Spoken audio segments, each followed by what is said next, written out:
conceitos. A raiva e a intolerância são reações humanas básicas, né?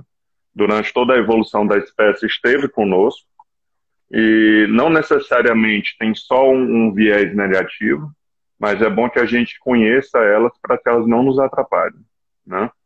A Uhum. raiva seria uma emoção que durante toda a história acabou sugerindo ao ser humano a reação, né, a agir, a lutar, a não deixar que as pessoas o impeçam de fazer algumas coisas. Então a raiva ela teve sim a sua colaboração durante a nossa história, como teve também um preço alto por quem a sentiu. Então, a sensibilidade, na última live nossa, a gente falou sobre vulnerabilidades emocionais. Foi E eu verdade. até renomeei como sensibilidade, né?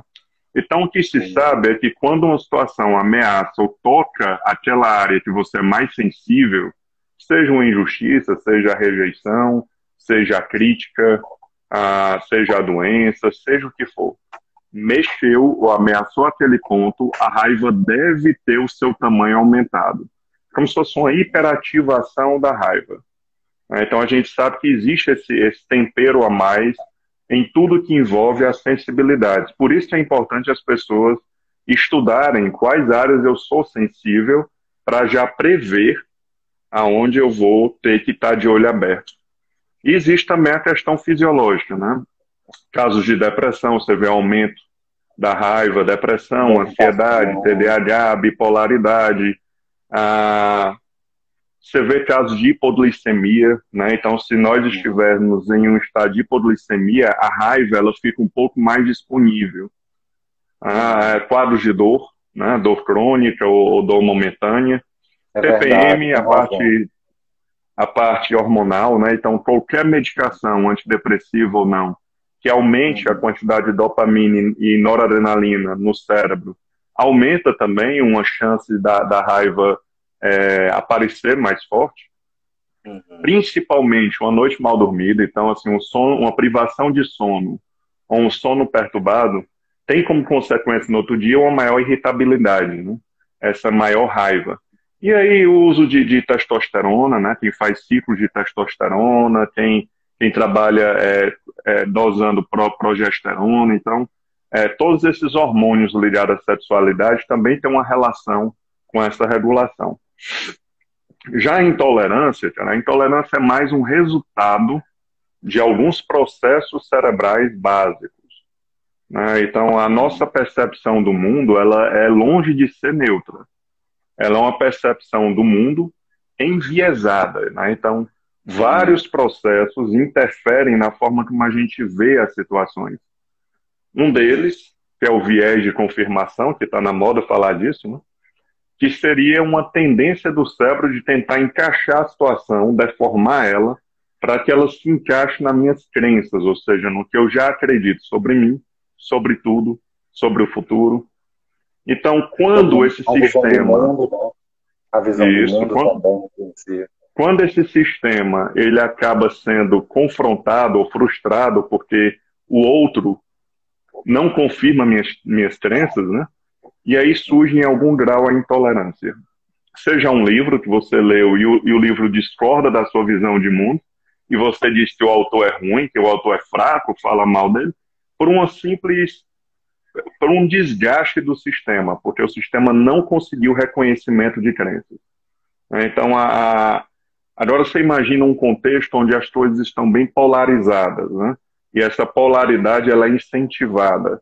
Então, essas diferenças de crenças, elas também são mais vistas em grupos, né? Torcidas de time, partidos políticos, religiões. Aonde existe um grupo, existe uma crença coletiva que dá uma maior permissividade à intolerância. Então, se eu sou de um time de futebol e eu sou intolerante ao outro time, eu vou ter apoio da minha torcida nessa intolerância. Então, eu não estou sozinho.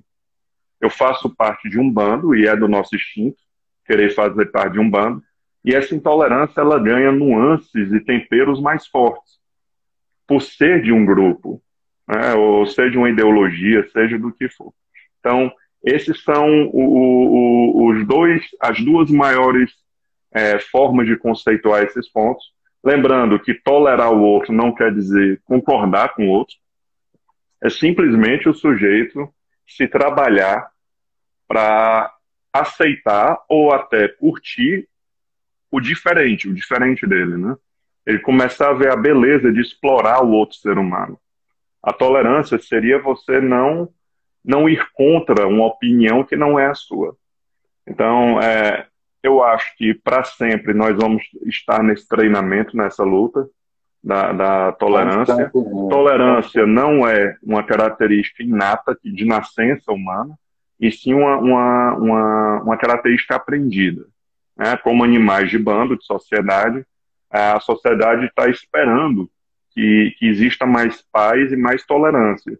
Então, eu acredito, eu sou otimista em relação à melhora disso.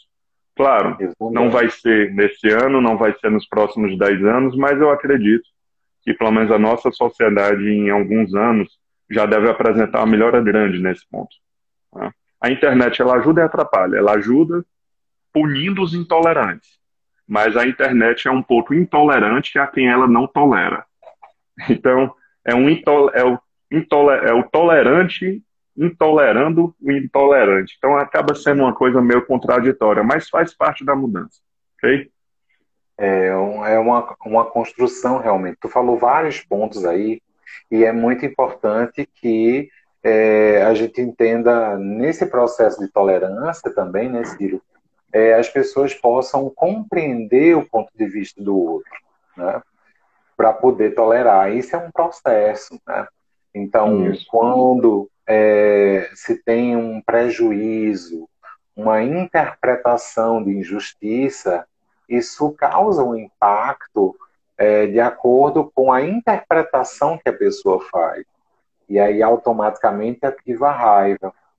Então, essa Isso. interpretação é um caminho que todos que estão acompanhando a live, todos nós, podemos compreender de que forma isso vai acontecendo ao longo da nossa vida para reconhecer padrão.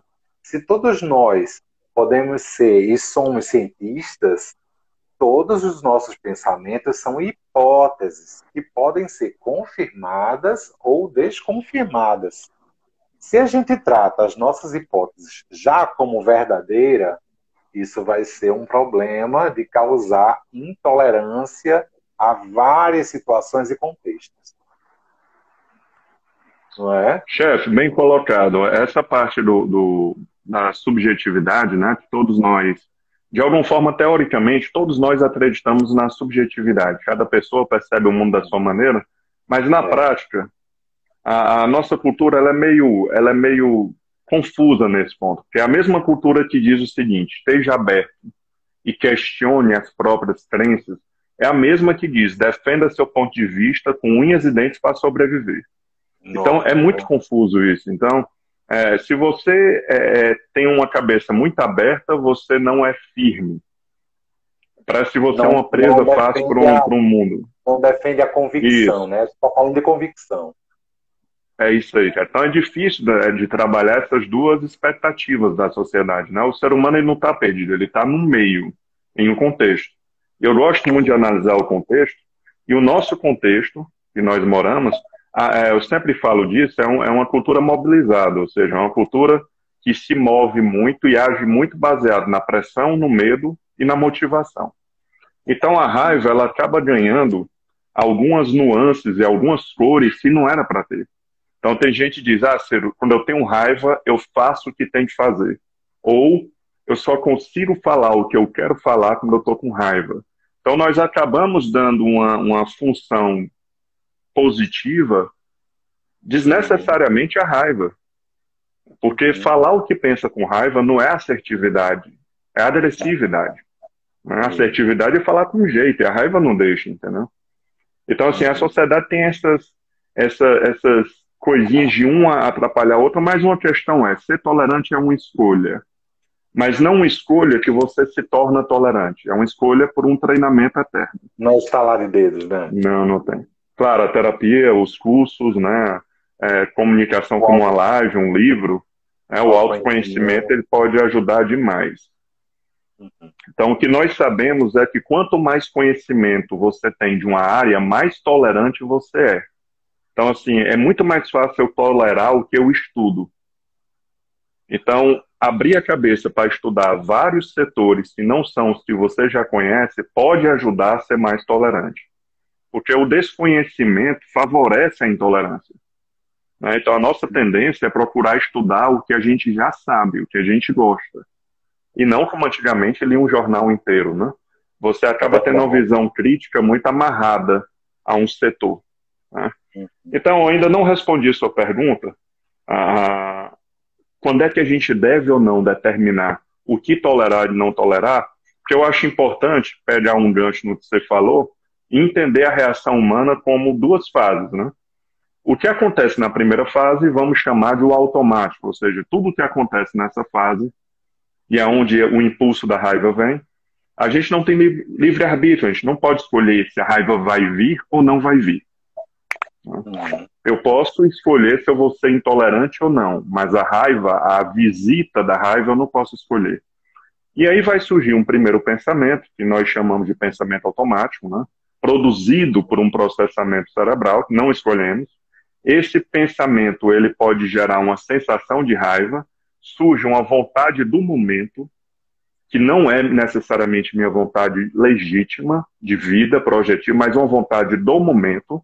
E a raiva, ela traz no kit da raiva, nessa cesta da raiva, ela traz uma vontade dela, ou de se vingar, ou uma vontade de buscar alívio, ou de buscar a exaustão da raiva indo para o pico dela, porque a gente sabe que depois do pico da raiva chove endorfinas de emergência, então a pessoa quer ir mais fundo inconscientemente para se aliviar. E por último, cara, surge um processo que é muito pouco falado. Tem um livro chamado Cérebro e Crença, que você conhece, do Michael Sherman, que ele tem um capítulo dedicado só à acionalização. Não rá. A acionalização é um processo neurológico humano, onde o cérebro dá sentido ao impulso. Quer dizer, o cérebro cria um sentido para aquela primeira fase automática, para aquele comando interno. Então a raiva na hora, ela tem sentido. A raiva na hora, ela tem justificativas. A raiva na hora, ela tem desculpas para tê-la. E é muito difícil na hora questionar isso, cara, porque parece muito verdadeiro, parece muito justo estar com aquela raiva.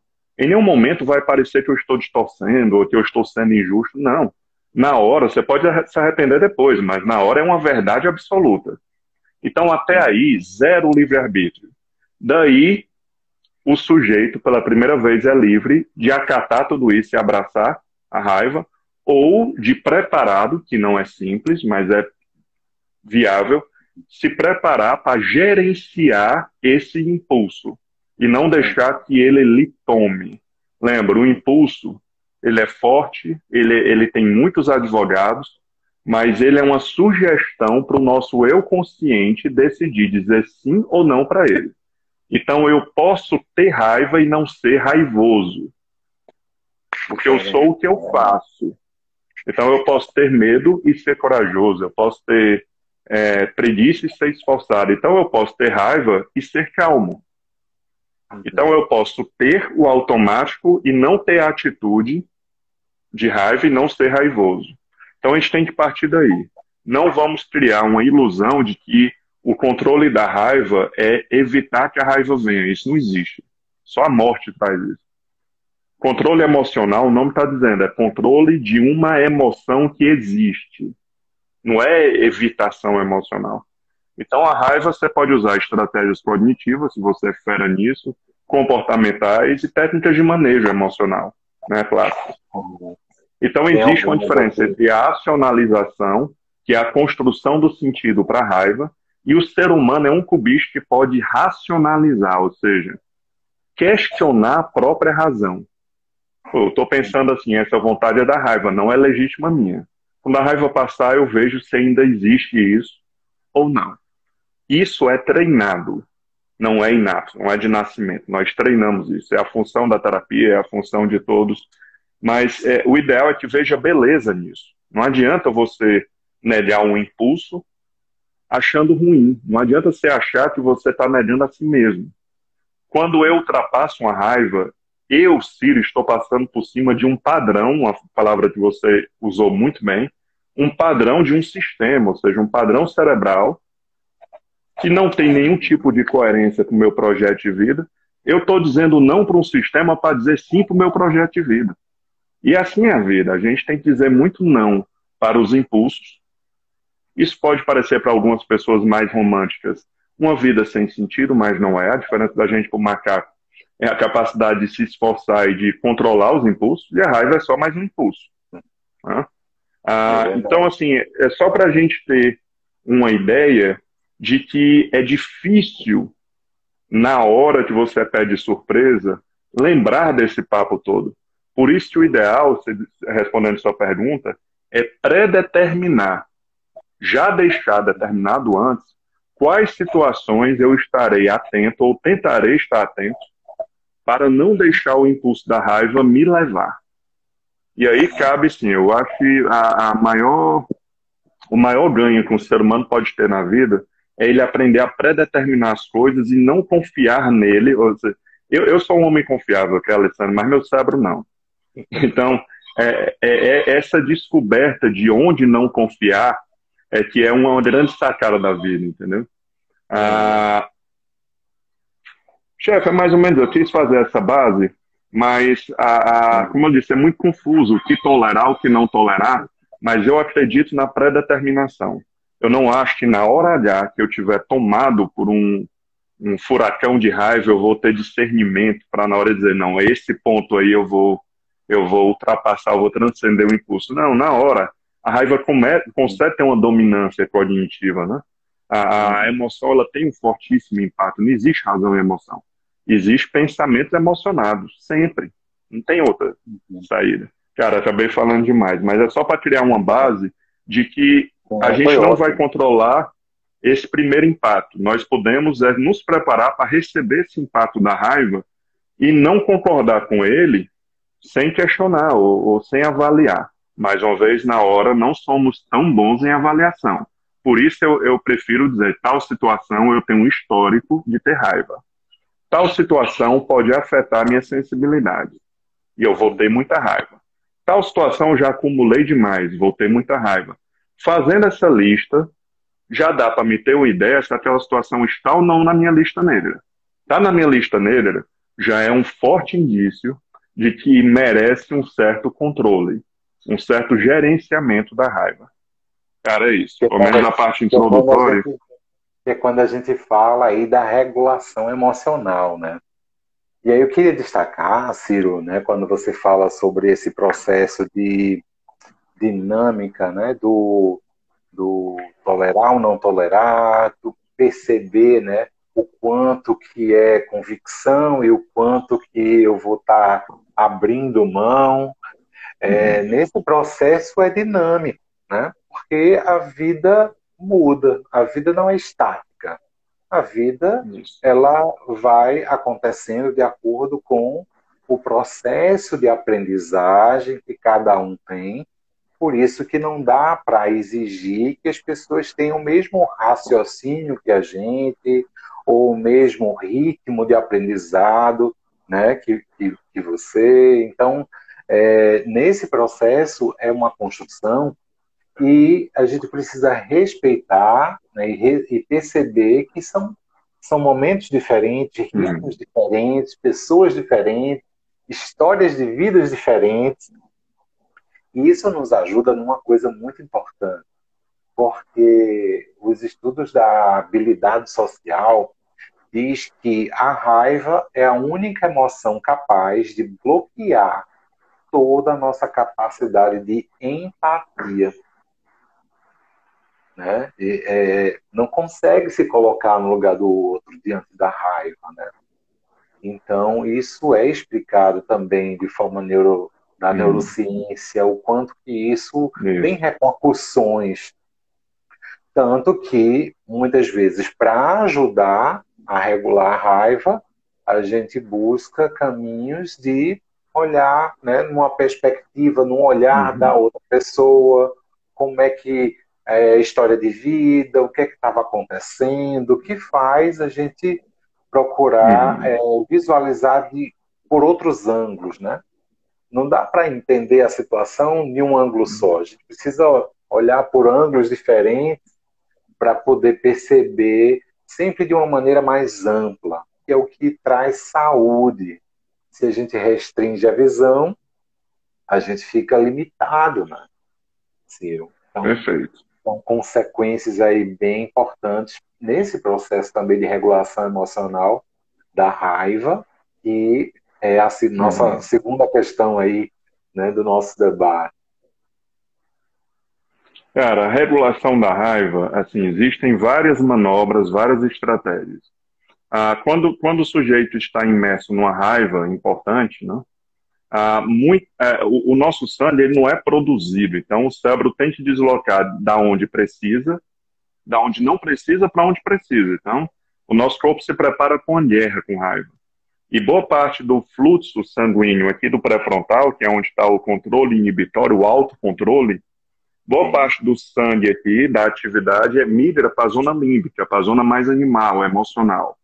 E claro que a raiva ganha força e o autocontrole diminui. Não é que não dá para controlar, mas você está com a biologia mais fraca para controle. Você vai ter um pouco mais de ênfase para conseguir esse controle. E uma das áreas, a circuitaria neuronal especializada em espelhamentos, a empatia, ela realmente perde atividade ou pelo excesso de noradrenalina ou por alguma depressão no sistema. E uma das estratégias para quando você estiver com raiva, porque eu com raiva, eu não tenho consideração pela pessoa. Pode ser a pessoa mais amada. Claro, mãe, esposa, a gente segura ainda um pouco, mas aquela consideração que você tem pela pessoa diminui demais, porque a empatia cai.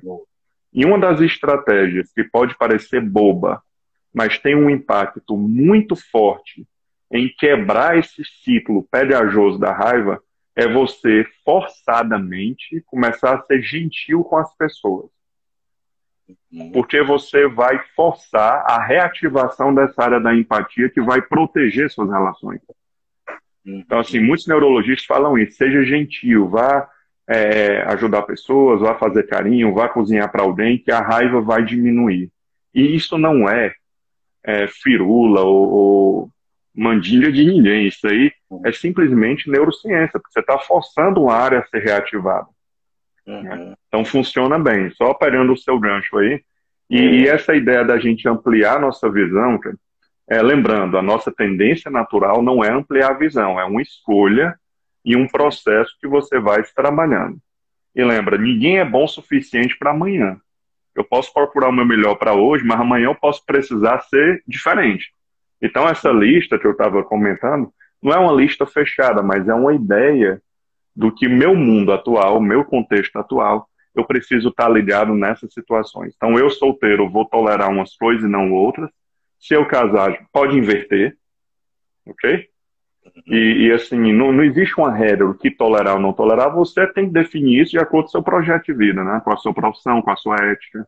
Até na clínica, nós somos clínicos, existe o que tolerar e o que não tolerar no comportamento do paciente. Mas isso existe uma regra geral do nosso conselho, mas cada pessoa vai achando o seu limite, né? Vai colocando ali o limite. Hoje existe uma boa evidência científica do uso do mindfulness, né? É uma estratégia muito bem fundamentada, que veio com muita força, pode ser usada com raiva. Algumas pessoas contam, nada disso é bobo, tudo isso é válido. Porque as estratégias melhores para a gestão de raiva são aquelas que não são racionalizantes. Na hora de um forte impacto emocional, não é eficiente você partir para a racionalização da raiva. O ideal é você dar uma matada na onda da raiva e depois investir no campo dos pensamentos. Estou falando na hora da onda emocional. Então, esses movimentos de estimulação fisiopostural, não é fingir que está bem, é estimular a quebra de um ciclo injusto que você está vivendo. Você não precisa alimentar aquele ciclo. Então, a ocupação não intelectual, eu com raiva não consigo ler, ok? Mas eu vou fazer uma ocupação que não seja intelectual, eu não estou fugindo da raiva. eu estou enfrentando a raiva. Então é importante a gente esclarecer que às vezes o que parece fugir, você está lidando com aquilo, entendeu? E às vezes é importante você lidar, evitar que o estrago seja feito, para depois analisar. A tendência de todo mundo é querer analisar logo de cara. E nesse momento, analisar a raiva não é o melhor caminho, porque a raiva já tomou, já sequestrou a nossa razão. E os pensamentos que vêm nessa onda da raiva, os pensamentos automáticos, a lógica automática que vem na raiva, eles não vêm aberta à negociação. Então você pode tentar convencer alguém com raiva e você vê que existe um pensamento ali cristalizado, que ele não abre. Quando a emoção diminui, aquele pensamento ele começa a ser negociável. Então, para a raiva, o melhor é lidar e depois analisar. Isso pode ser um pouquinho contraditório com a ideia racionalista que nós temos. Mas, sendo sincero, eu acho isso. Valorizar o diferente, ou seja, o ideal não é você ter controle do impulso achando ruim. Não adianta você chegar, eu sou muito esforçado, mas é um saco, não era para ser assim. Era para ser assim. Então, se você começar a ver a beleza do controle do impulso e você começar a ficar instigado e interessado em como a cabeça do outro processa a vida, cara, a vida fica um espetáculo. Pode ser fácil para a gente, psicólogo clínico, vocês já gostam da cabeça do outro, mas todo mundo pode desenvolver isso. Talvez nós dois já gostamos disso antes da psicologia. Né? Então, assim, toda raiva de qualquer pessoa é coerente, toda. Todas as minhas emoções são coerentes com o que eu penso na hora. Agora, se o que eu penso na hora é coerente com os fatos, são outros 500. Então, assim, na hora a pessoa está se sentindo muito coerente com a raiva. Então, só você entrando dentro da coerência dela para conseguir fazer modificações ou colocações importantes. Não adianta você dizer, cala a boca e não tenha raiva. Você tem que entender que aquela raiva surge de uma novela dentro da cabeça dela. E essa novela, o ideal não é controlar a raiva do outro, mas, claro, é difícil negociar nessa hora. Espera esfriar e depois pergunta o que é que você estava pensando naquela hora. E aí você vai ter uma chance de corrigir e se explicar. Mas não na hora da raiva. Na hora da raiva, vai sobrar a direção para os dois lados. Um dos instintos humanos, comportamentais, é devolver o que é dado. Tanto um presente, como uma direção. Nós queremos dividir nossa raiva. É só ter uma brecha. Nós despejamos a raiva no outro. Ok? Então, essa parte de exercício, descarregar no exercício físico, né, em algum exercício de alta potência. Então, assim, existem vários tipos de manejo. O mais importante é você estar atento para o disparo. Quanto mais cedo do disparo, melhor vai ser o manejo. Pode falar. Não deixar a raiva subir muito, né? E perceber a intensidade, né? Porque toda emoção, ela pode ser medida na intensidade. Claro. E a raiva é uma das emoções que ela sobe a intensidade rápida, né? Nós nem sempre podemos controlar os nossos pensamentos, porque tem um fator biológico, né? Como você falou. Claro. Mas nós podemos controlar o nosso comportamento, frear o comportamento, justamente o impulso. Então, nesse processo, distrair a mente para uma outra coisa, fazer uma técnica TIP, né, que a gente chama da terapia comportamental dialética, esfriar o corpo, né, molhar o rosto, ou tomar um banho, pegar um gelo, botar na bochecha. Isso ajuda a esfriar a temperatura, né, do corpo para que possa conseguir lidar, né, com isso. Ou até um exercício intenso, né, uma academia, um treino, uma corrida, como também a respiração compassada e o relaxamento muscular progressivo, que é a técnica do Jacobson, onde tensiona e relaxa, tensiona e relaxa, né? Sempre a respiração baseada no diafragma, né? Que é a barriga enche, né? Ou respira pelo nariz, enche o diafragma, solta pela boca e o diafragma diminui. Então, essa sequência, ela é fundamental, que são recursos comportamentais para lidar com aquela ativação momentânea, né?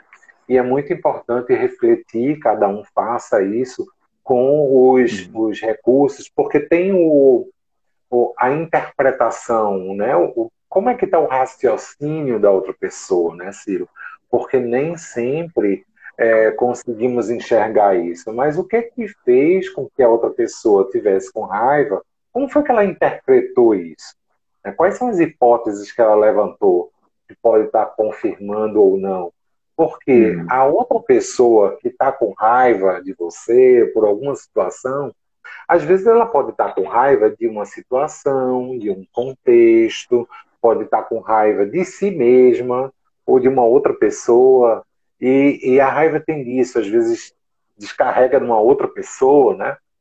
Claro. E nem sempre se consegue esclarecer o suficiente no momento de temperatura alta, né?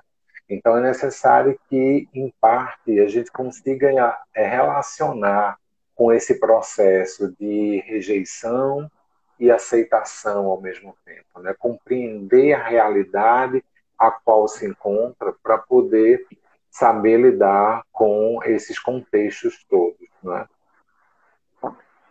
Cara, e é um sintoma, a irritabilidade é um sintoma que ela está presente em quase todos os quadros psiquiátricos, né? Ou não psiquiátricos. Então, se eu estou deprimido, eu estou com irritabilidade. Se eu estou estressado, esgotado, burnout, que for, eu estou com irritabilidade. Se eu estou num quadro ansioso, eu estou com irritabilidade. Se eu estou hospitalizado, eu estou com... Então, a irritabilidade é o único sintoma que está presente em tudo. E é mais comum você ficar intolerante, irritado com quem você ama, com as relações mais rígidas, porque com os estranhos nós acabamos controlando um pouco mais a irritabilidade. Mas com pessoas que a gente não tem muito medo de perder, porque é uma relação muito sólida, quer dizer, as pessoas que menos mereciam acabam recebendo mais. E tem questões biológicas importantes, né? Então, o adolescente, naquele turbilhão hormonal dele, ele tem uma maior capacidade, uma maior facilidade de ser impulsivo. A raiva é um impulso, né? Então, assim, a gente sabe que na adolescência é o pior motivo, às vezes a própria idade, só o passar do tempo, aquele sujeito que era raivoso, agressivo, só a passagem do tempo, só a mudança do corpo dele já pode ser o suficiente para ele mudar. Ou trazer esses padrões repetindo eles durante a vida, ok? Mas é importante a gente lembrar que você não precisa validar que a história do outro está certa, ou seja, que a hipótese dele que levou a raiva está certa, mas você pode validar que se você estivesse pensando daquele jeito, você também estaria com raiva. Né? Então, assim, a raiva dele não é o problema, é consequência. O problema está em ele não ter conversado e ampliado, e isso é muito nosso, cara, de não ter ampliado a sua percepção. É como se faltasse em nós uma humildade cognitiva de abrir para ser questionado. Então, muita gente numa sala de aula não faz pergunta com medo de se expor. Né? Então, o ser humano, ele muitas vezes tem medo de expor o que pensa para não ser confrontado, ou até mesmo uma tendência do cérebro de não querer esse confronto. Né? Então, a raiva pode ser uma explosão, um acúmulo, né? Mas quem vê de fora, a nossa cultura, ela é toda baseada em causalismo. Então, quem vê de fora só vê a situação e a reação de raiva do sujeito, e às vezes não combina ou é desproporcional. Então, o que as pessoas não podem esquecer, o ser humano não reage diretamente aos eventos. Entre o evento e minha raiva, existe um processamento do evento, uma percepção do evento automática, e essa percepção é que vai direcionar o que eu vou sentir, não é o evento. Mas quem veio de fora só vê o evento, por que essa raiva foi tão extrema para essa bobagem? Né? Então, assim, entender isso é difícil, nossa cultura é muito causalista. Claro, existem vários fatores envolvidos nisso. Né? Essa ideia de que as coisas me causam raiva é o primeiro ponto a ser esclarecido em qualquer terapia, tá bom? As coisas não causam raiva, as coisas podem ser ruins, mas nós temos que assumir que boa parte da raiva pode ser gerenciada. Você me ouve? Ele Travou um travou um pouquinho aqui e pouquinho. voltou. Sim. Ah, mas é, esse manejo, dependendo do contexto, como eu falei no começo, nós estamos num contexto de intolerância, né? Temos um próximo ano, um ano político, em que Sim. claramente existem polaridades no nosso país, e infelizmente as minhas apostas é que talvez vá ser o ano mais violento na internet, de fake news, de defamações, de briga, Isso é né? muito Você preocupante, lembra? né? Muito Demais, preocupante cara. isso. Essa pandemia foi recorde, cara, de amigos brigando e deixando de falar, familiares que não se falam, Natal que não aconteceu por causa de briga em grupo de WhatsApp, por causa de Uhum. política. Então, ninguém está salvo disso, entendeu? E o próximo ano, infelizmente, tudo anuncia ser um ano muito forte disso, né? Independente de quem ganha. Vai ser um ano complicado. Então, cabe às pessoas já ir se preparando para isso. E ver a beleza de ser tolerante. Porque não adianta querer ser tolerante sem ver beleza nisso. O ser humano Uhum. ele não deve só lutar, ele deve achar bonita a luta. Senão a depressão pode tomar, entendeu? Uhum. Então, assim, você só vai compreender a si mesmo e o outro, tanto as raivas e as felicidades, se você entender que aquela pessoa processou de uma maneira diferente da sua, ela não escolheu em nenhum momento aquele processamento. O cérebro Uhum. processa a vida e mastiga a vida, encaixando em memórias, que nem sempre é bom, confirmando crenças, que nem sempre é bom, Sim. fugir de sensibilidades e protegê-las, que nem sempre é bom, atender os instintos, de acordo com o humor, seguir princípios evolutivos das teorias evolucionárias, né, evolucionistas. Ah, então, assim, são muitas coisas inconscientes e subliminares que atuam no nosso processamento da vida e a gente não pode escolher isso. Podemos sim tentar nos preparar para isso. Então, o principal, eu não quero evitar que a raiva chegue. Eu Uhum. só quero ter consciência na hora do que eu combinei comigo mesmo que eu vou fazer. E não há negociação. O Uhum. que está determinado será feito. Eu prefiro ser rígido do que se eu abrir e dizer assim, não, será que dessa vez eu devo gerenciar ou não? A resposta vai ser sempre a mesma. Não, dessa vez não. Uhum. Então, assim, essa pergunta na hora H é tão complicada porque existe uma tendência forte da gente achar que aquela raiva é justa. A de ontem não foi, não. Nem a Uhum. de anteontem, mas essa é justa, até amanhã eu me arrepender dela. Então, eu gosto da predeterminação, entendeu? Então, em um Uhum. contexto de intolerância, nós vamos ter um ano, um ano pelo menos político, né? Um ano de muito campo de treinamento. Então, quem quiser desenvolver Oportunidade de tolerância, treinamento. É isso aí. um puta contexto, cara, um ótimo contexto de treinamento. Porque se você vive num mundo de maravilhas, onde ninguém discorda de você, você não tem É. como trabalhar a tolerância, né? Então, assim, nós E temos aí um campo bem importante que, é pelo menos verdade. para isso, pode servir, né? E vocês que estão acompanhando nossa live, é muito oportuno treinar, né, habilidades e poder saber lidar com essas adversidades, compreender, né, o contexto de cada um em cada situação, para que se enxergue, perceba, né, a realidade de uma maneira diferente. Né? Porque a realidade é o que é. A gente não pode mudar a realidade só porque a gente quer, né? Então, compreender a realidade é ver os fatos. Eu costumo dizer, né, sabe, Ciro, nos atendimentos, que o que é fato, o que é evidência, é o que pode ser pego por uma câmera, né? Uhum. Então, é visto por uma câmera. E aí a gente compreende melhor os fatos. Porque o que não é pego por uma câmera é julgamento. E isso é fundamental perceber a diferença para que a gente não se deixe levar pela onda da raiva, por aquela Uhum. interpretação que pode estar sendo prejudicial no diálogo. Porque se é possível e é importante se aproximar, estabelecer um diálogo para poder ficar bem, que a gente encontre um caminho, meio termo, né? E Isso. fazer o acordo devido, né, para poder esclarecer. porque tem alguns casos, né, de paciente que diz, quando eu vou ver, ele deixou de falar comigo.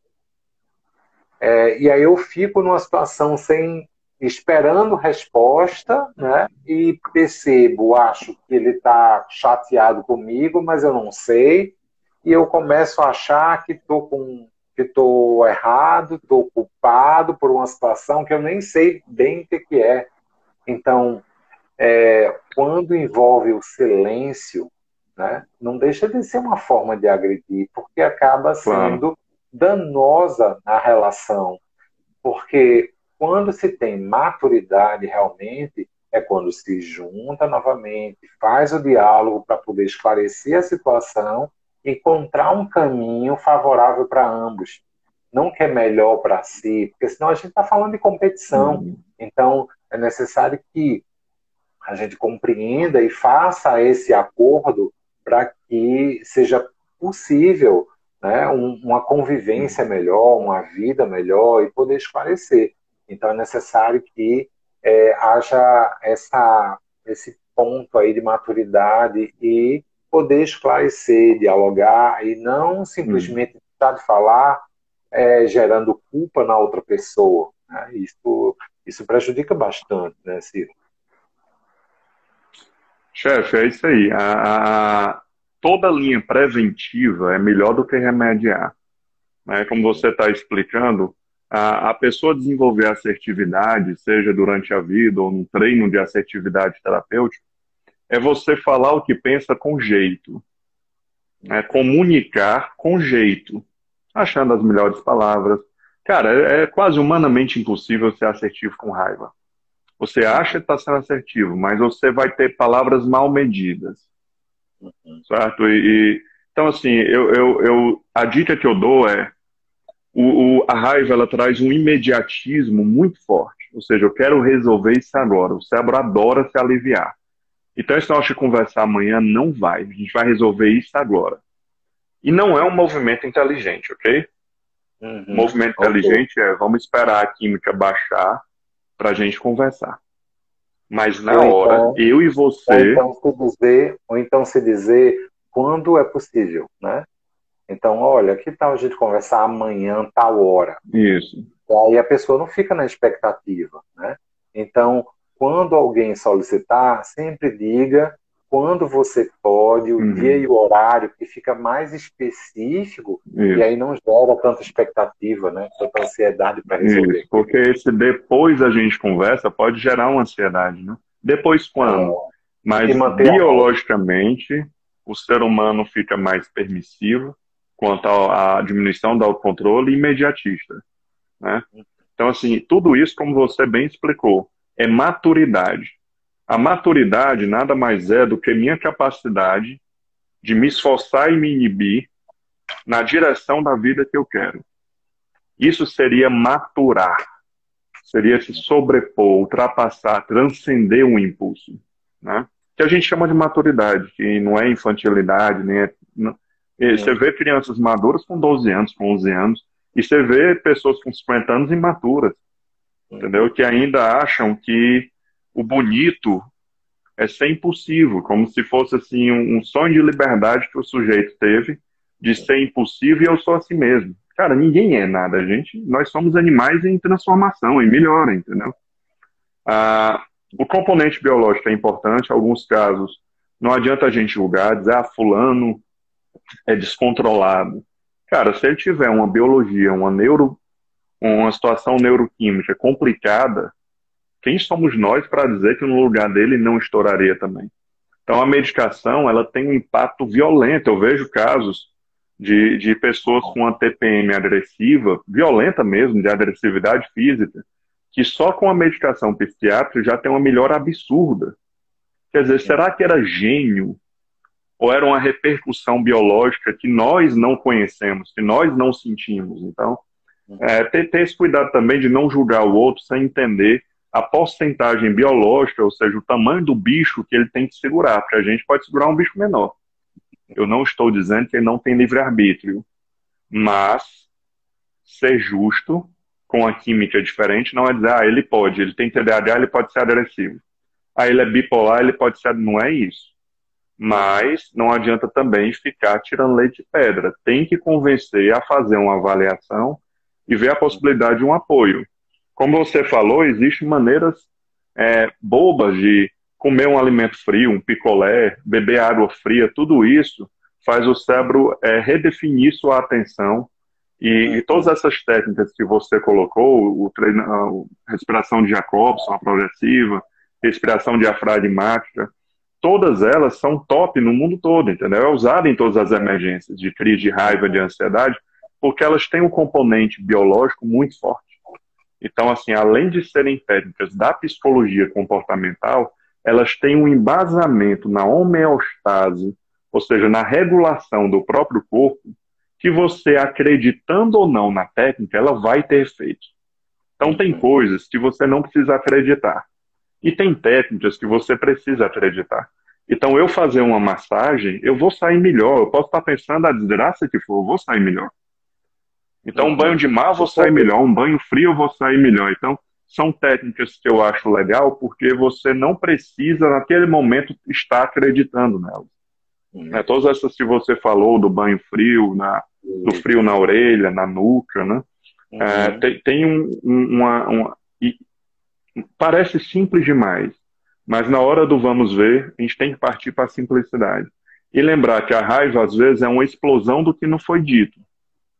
Né? Então, se o casal tirar, de vez em quando, um tempinho para falar, estou levemente desagradada com tal comportamento seu, caso você queira melhorar isso em você, seria bom para mim. Mas só disso que me incomoda. Entendeu? Eu acho que falar o que incomoda é básico de qualquer relação.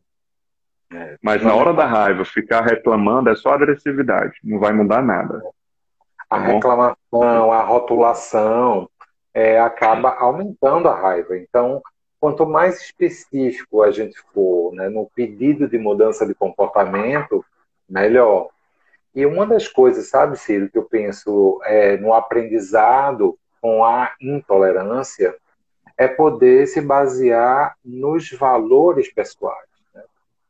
O que é que é importante para você realmente, o que é que norteia a sua vida. Né? São valores específicos como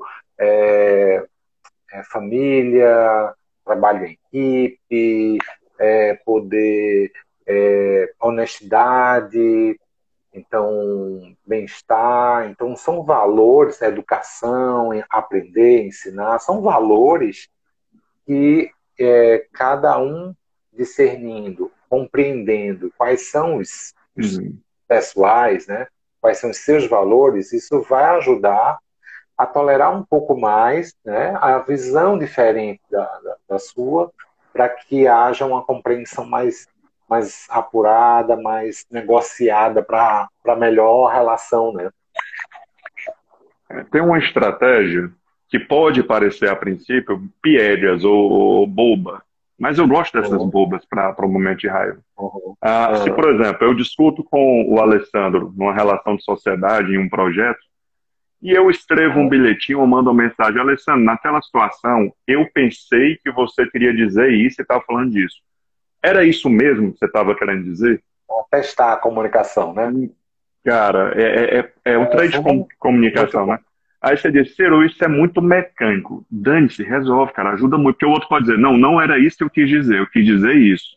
E ali já dá uma acalmada. Porque enquanto os dois guardam suas novelas e ficam só buscando confirmações para suas novelas, a raiva só vai aumentando, entendeu? E lembrar, a raiva, ela tende a crescer numa discussão. O debate, ele é sadio para duas pessoas maduras. Pessoas imaturas debatendo é guerra. Então, debater exige maturidade. Exatamente de acalmar, de ouvir o outro. Então, na terapia a gente trabalha treino de comunicação, né? Parece uma coisa tão básica, cara, mas a outra pessoa, você vê que ela fica se controlando. Isso é lindo, ok? Mas ela não acha bonito ter de se controlar. E na teoria não era para ser assim. Não era para ser assim. Um relacionamento de qualidade exige autocontrole, né? As pessoas acham que o autocontrole é um mau sinal. Quer dizer, se eu estou tentando controlar uma raiva, não, isso é um movimento de amor. Controlar a raiva, porque a raiva, se a gente for analisar de forma histórica, a raiva é uma ferramenta de poder. A raiva funciona.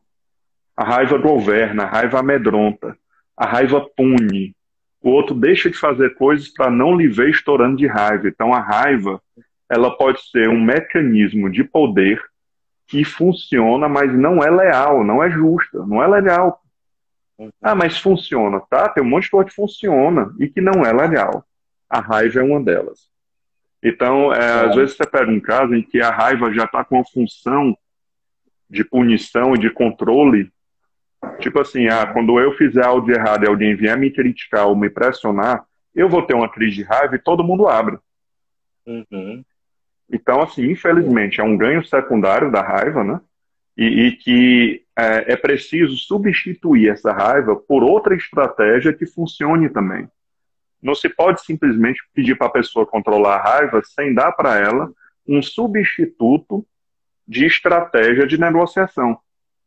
Uhum. Então, assim, é importante isso, porque quando você pega uma pessoa, não estuda a função da raiva e tira a raiva, ela volta muito forte, porque ela tem uma função estabelecida, né? Então, assim, é importante também, qual é a função da minha raiva?